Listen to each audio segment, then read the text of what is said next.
Logically ان کا حق تو بنتا ہے، لیکن دنیا کے وہ ممالک جن کے پاس ہے وہ کسی اور کو یہ حق دینا نہیں چاہتے، کیونکہ وہ خوفزدہ ہیں کہ کہیں یہ ہمارے خلاف ایک ڈیٹرنس نہ آ جائے ان کے پاس اور استعمال نہ کر لیں۔ خیر اس موضوع پر گفتگو جاری رکھیں گے بعد میں۔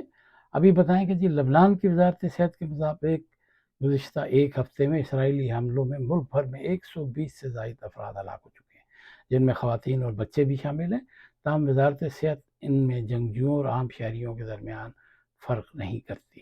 اسرائیلی فوج لبنان کے ساتھ سرحد کے ایک پٹی ہے اس پر بھی قابض ہے، اور حکام کا کہنا ہے کہ اس کا مقصد حزب اللہ سے پاک سیکورٹی زون بنانا ہے تاکہ اسرائیل کے شمالی علاقوں کو محفوظ بنایا جا سکے۔ ان علاقوں میں کئی دیہات تباہ ہو چکے ہیں، جن کی مثال اسرائیلی فوج کے غزہ میں اختیار کیے گئے اقدامات سے ملتی جلتی ہے، اور انسانی حقوق کی تنظیموں کا کہنا ہے کہ بعض اقدامات جنگی جرائم کے زمرے میں آ سکتے ہیں۔ ادھر اب یہ دیکھیں کہ حزب اللہ نے لبنان اور شمالی اسرائیل میں اسرائیلی فوجی دستوں پر راکٹوں اور ڈرون سے حملے کیے ہیں۔ تنظیم نے کہا ہے کہ اس نے ہفتے کو اسرائیلی حملوں کے جواب میں شمالی اسرائیل کو ڈرون سے نشانہ بنایا۔ بحرین کی وزارت داخلہ نے دعویٰ کیا ہے کہ اس نے پاسداران انقلاب سے منسلک 41 افراد کو گرفتار کیا ہے۔ بحرین کی سرکاری ایجنسی نے وزارت داخلہ کے حوالے سے بتایا کہ یہ گرفتاریاں اس وقت عمل میں آئیں جب سیکورٹی اہلکاروں نے پاسداران انقلاب سے منسلک ایک گروپ کا پردہ فاش کیا۔ بحرین کی وزارت داخلہ نے کہا کہ استغاثہ کی تحقیقات میں ایرانی حملوں کے لیے ہمدردی سے متعلق مقدمات بھی شامل ہیں۔ تقریباً 2 ہفتے قبل بحرین کی وزارت داخلہ نے اعلان کیا تھا کہ اس نے 69 افراد کی شہریت ایران کے مخالفانہ اقدامات کی تعریف یا ہمدردی یا غیر ملکی جماعتوں سے تعلق رکھنے پر منسوخ کر دی ہے۔ امریکہ اور اسرائیل کی جانب سے 28 فروری کو ایران پر کیے گئے حملے کے بعد پہلی مرتبہ ایرانی پارلیمنٹ کا اجلاس آج یعنی اتوار کو طلب کر لیا گیا ہے، اور آج وہاں پر اجلاس ہوگا، لیکن بتایا یہ جا رہا ہے کہ یہ پارلیمنٹ کے جو ایرانی پارلیمنٹ کے ترجمان ہیں انہوں نے کہا کہ جنگ کے بعد پہلی بار کونسل اپنا اجلاس یہ ویڈیو کانفرنس کے ذریعے منعقد کرے گی۔ ظاہر ہے وہ اجلاس تو منعقد کر نہیں سکتے، پوری پارلیمنٹ ہوگی اور اسرائیل کا کوئی بھروسہ بھی نہیں ہے، اور وہ آپ کو پتہ ہے کہ پیٹھ پیچھے اور چھپ کے وار کرنے والی جو قومیں ہوتی ہیں وہ کیسی ہوتی ہیں، رات کے اندھیرے میں حملے کرتی ہیں، دن کے اجالے میں اپنے بچاؤ کی کوشش کرتی ہیں۔ تو اس لیے وہ وہاں اکٹھے ہونا تو سب کا ممکن نہیں تھا، لیکن ویڈیو کانفرنس ضرور ہوگی، سب اپنے اپنے میرا خیال ہے علاقوں میں یا گھر میں یا آفیسز میں یا کہیں بھی ہوں گے، تو سیکورٹی پوائنٹ آف ویو کے حوالے سے یہ ایک اہم کانفرنس بھی ہوگی، اور اس میں ملک کے جو اہم ترین مسائل ہیں ان کو ڈسکس کیا جائے گا۔ ایران کے جو پاسداران انقلاب ہیں انہوں نے خبردار کیا ہے کہ اگر ایرانی آئل ٹینکروں کو نشانہ بنایا گیا تو وہ خطے میں امریکی تنصیبات کو نشانہ بنائیں گے۔ ایک بیان میں پاسداران انقلاب نے کہا کہ ایرانی آئل ٹینکروں یا تجارتی جہازوں پر کوئی بھی حملہ ہوا تو ہم خطے میں موجود امریکی مراکز میں سے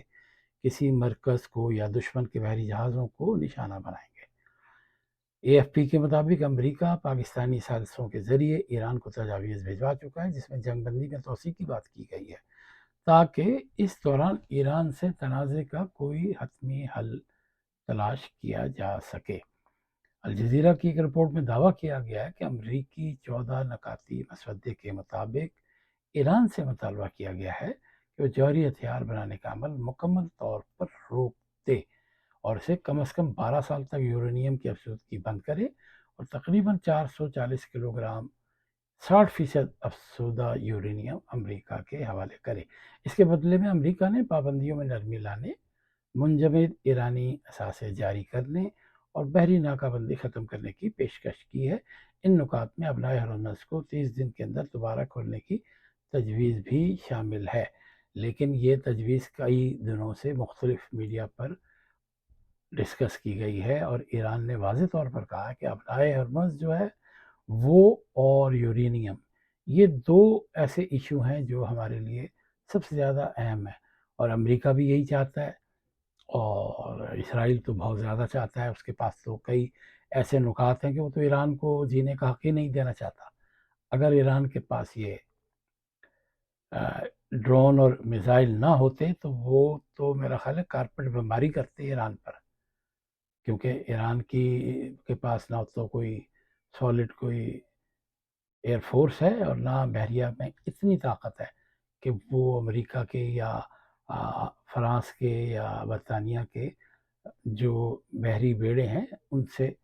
وہ نمٹ سکتا. لیکن چونکہ اس کے پاس میزائل ٹیکنالوجی ہے اور وہ میزائل ٹیکنالوجی وہ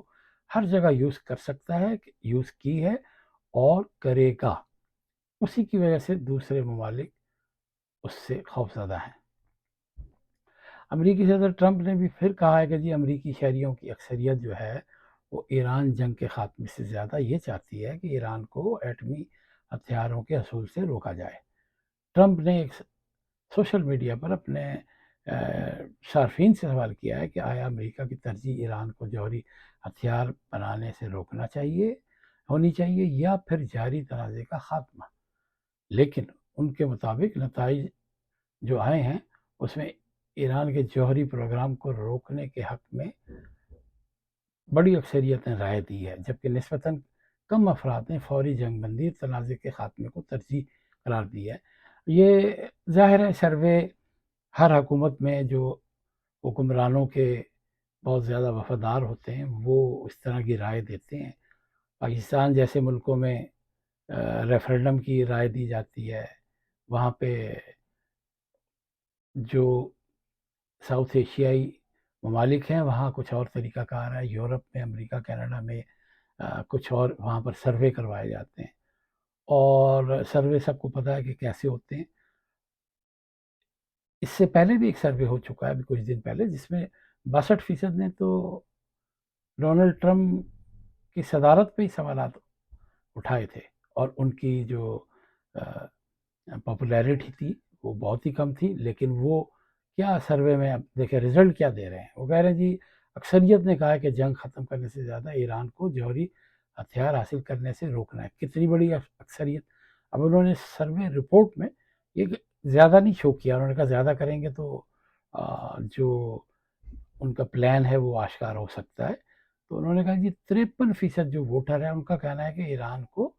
جوہری ہتھیار حاصل کرنے سے روکنا لڑائی ختم کرنے سے زیادہ اہم ہے، اور 60% جو ہیں وہ ایران کو جوہری ہتھیار کرنے سے روکنے کے امریکہ میں توانائی کے حوالے سے قیمتوں کو مستحکم رکھنے پر ترجیح دیتے ہیں. اب یہ ایسا سروے نہیں ہے جس پر کہ کوئی زیادہ بحث کی جائے، کیونکہ یہ سرکاری سروے اپنی ایک قسم کی جان بچانے کے لیے کروائے جاتے ہیں اور یہ ڈونلڈ ٹرمپ نے بھی کروایا. لیکن اس میں کوئی اس کی ویلیو نہیں ہے، اس میں کوئی جان نہیں ہے اور اس کی کوئی اہمیت نہیں ہے. ایران نے خبردار کیا ہے کہ آبنائے ہرمز سے متعلق امریکی قرارداد کی حمایت کرنے والے ممالک سنگین نتائج کے ذمہ دار ہوں گے اور انہیں ہمیشہ کے لیے دروازے بند ہونے جیسے اقدامات کا سامنا کرنا پڑ سکتا ہے. ایرانی پارلیمنٹ کے رکن ابراہیم عزیزی نے کہا ہے کہ امریکی قرارداد کی حمایت کرنے والے ممالک کو یہ خطرہ مول نہیں لینا چاہیے کہ ہرمز کے راستے ان کے لیے مستقل طور پر بند کیے جا سکتے ہیں. یہ ایک بڑی اہم خبر بھی ہے، ڈیولپمنٹ بھی ہے، دھمکی بھی ہے، کیونکہ آپ کو پتہ ہوگا کہ کل اقوام متحدہ میں اگرچہ روس نے ویٹو تو کر دیا تھا لیکن کئی ممالک نے ایران کے خلاف ووٹ دیا اور ایرانی موقف کے مطابق آبنائے ہرمز کے حوالے سے کسی بھی غیر ملکی دباؤ یا فیصلے کا سخت جواب دیا جائے گا، اور اس میں بحرین سمیت ان ممالک کو بھی نشانہ بنایا جا سکتا ہے جو امریکی قرارداد کی حمایت کرتے ہیں. آبنائے ہرمز پر ایرانی کنٹرول سے متعلق امریکہ نے UN سلامتی کونسل میں ایک قرارداد کا مسودہ پیش کیا ہے جسے متحدہ عرب امارات، بحرین، کویت، سعودی عرب اور قطر کی حمایت حاصل ہے. تو اس طرح ایران کے پاس ایک یہ جواز بھی آ گیا ہے کہ چونکہ ان ممالک نے سلامتی کونسل میں امریکہ کا ساتھ دیا ہے اور امریکہ نے یہ ایک قرارداد پیش کی ہے اور روس نے امریکی قرارداد کے مسودے کو جانبدارانہ قرار دیتے ہوئے مسترد کر دیا اور کہا کہ روس ایسی کسی قرارداد کی حمایت نہیں کرے گا جو خطے میں کشیدگی کی بنیادی وجوہات خصوصاً امریکہ اور اسرائیل کی کارروائیوں کو نظر انداز کرتی ہو۔ تو یہ اس طرح کی قرارداد جب بھی پیش کی جاتی ہے، کوئی نہ کوئی اس کو جو پیش کرتا ہے، کوئی ایک ملک یا تو امریکہ ویٹو کرتا ہے، یا روس کرتا ہے، یا فرانس کرتا ہے، اور دو ممالک اور اگر ایسی سچویشن ہو تو وہ ویٹو کر دیتے ہیں۔ اب واضح طور پر ایران کے ایک اہم رکن نے کہا ہے کہ حمایت کرنے والے لوگ جو سنگین نتائج سے خبردار رہیں۔ تو سنگین نتائج یہ ہو سکتا ہے کہ ان پہ ڈرون یا میزائل کے حملے ہو سکتے ہیں۔ باقی پاکستان میں 2-3 دن سے مارکہ حق کے حوالے سے بہت پوری دنیا میں کونسلیٹ، ہائی کمیشن اور ایمبیسیز میں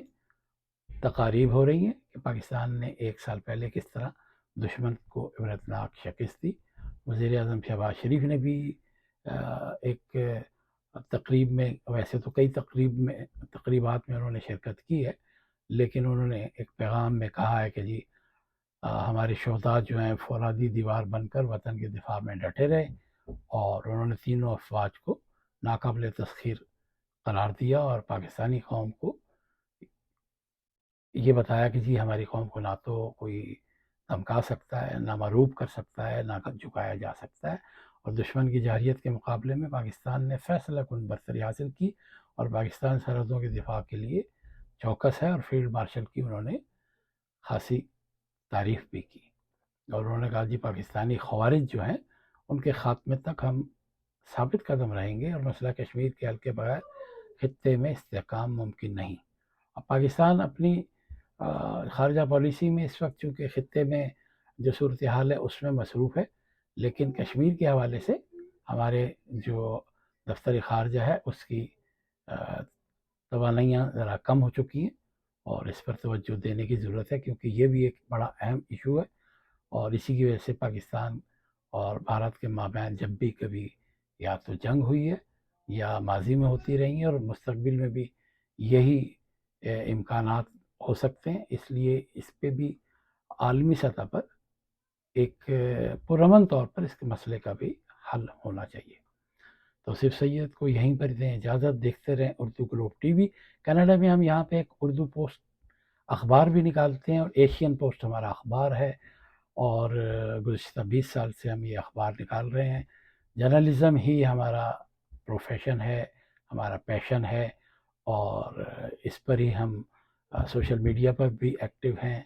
اور آپ سے درخواست ہوگی کہ ہمارے چینل کو لائک کریں، شیئر کریں، اور سبسکرائب بھی کریں،